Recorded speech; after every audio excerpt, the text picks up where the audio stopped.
The goal difference situation tomorrow, is there a point in your mind, maybe a minute in the match, where you think if they need more goals, you'll give your players the freedom to, as we call it, throw the kitchen sink at it and just go wild, give them that freedom?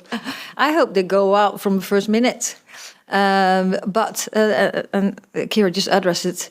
You don't want to be erratic. We want to be controlled, but we really want to play our best game and create chances to get a lot of players up front.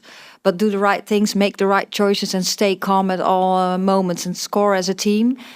And again, then don't concede any. So be aware of that one too. And yes, of course, we always think in scenarios. What if we tried things for a long time or long period of time in the game and it doesn't work? Then you have to try and do some other things. But let's start where our qualities are. The play possession game, trying to get behind the defense and create lots of chances and score. And just away from tomorrow night's game, overnight the government gave their response to Karen Carney's review into women's football domestically. I was wondering if you had a chance to read through what the government has said and what your thoughts were on it. I haven't I have heard about it, but I didn't have the opportunity yet to read through it. It's just good now. It came out. Everyone's talking about it. We're really moving into the right direction in all the parts of the game. And I think that's very, very good. And we have to keep going. And you see in all stages, lots of development going on. So it's also talked about the new things like that, and access for girls in schools to football. So that's all really good. And we have to just keep moving forward. Keira, the full-time whistle on Friday, I think a lot of us thought there'd be big celebrations because it was such a sensational comeback. But the disappointment on the players' faces, I think, actually threw some of us started redoing our maths because you looked so down. What was going through your mind?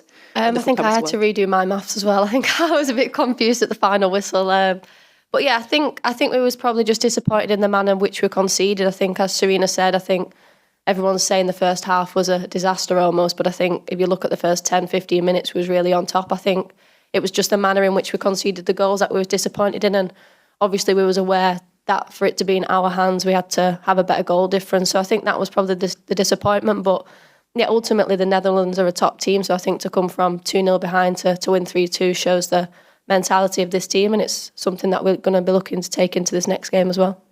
Seeing Mary even make a mistake, but being that upset is something that is very rare. I don't think we've seen it before. How have the players come around us since Friday? Yeah, I think even straight after the game, Mary saved us in so many situations. Even myself in the World Cup final, I gave away a penalty and she saved it. So I think for me, she's always been there in the big moments for us. So she really doesn't need to take that on herself. I think it has to go past 10 other players before it gets to her. I think there was numerous mistakes leading up to that one, so she really doesn't need to put it on herself. And she's in good spirits now. I think even at breakfast this morning, she was making jokes about it. So I think she's in a good space, and she knows what she has to do in the game tomorrow. And Mary's delivered before, so I'm pretty sure she'll deliver again. Just finally, we, the media, love to talk up games like England-Scotland. We talk about this fierce rivalry, but as players, do you actually feel that rivalry? Yeah, I think you definitely do. I think it's almost a derby game, really, isn't it? And we're aware of Scotland's attacking threats and what they're going to bring to the game. But yeah, I think hopefully it'll be an exciting one for the fans as well, and kind of just showcase where women's football has come in these two countries. And yeah, I'm looking forward to it. Thanks, Joe. We'll go to Tom. Hi, Sarina. Hi, Keira. Sarina, could I just go back to the questions that Gail was asking about the situation with Scotland players who might want to go to the Olympics, ruling themselves out if they win the game? I think most people in Britain would agree with you that Scotland are going to give it everything because of the rivalry. But can you understand why Netherlands and Belgian fans might be a bit sceptical if you do win the game by a good margin, that they might question whether or not it was a true and fair match? Can you understand why that would...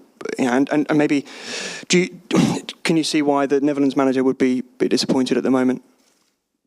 Well, I understand that there's a discussion about it, but I don't understand the rest of it, because we've seen historically, and also the Dutch manager knows what about the history, and he also mentioned that in his interview too, that he doesn't expect that Scotland will just give it away, and they won't. And you saw too that the Netherlands got a 4-0 score, so that's a big score too. Should I question those things too? Of course I'm not. So let's just, what we say, this is football, it's competitive. We have professional players here who really wants to show up, England players and Scottish players. So, yeah, I think it's going to be a good game where everyone wants to perform at their highest level.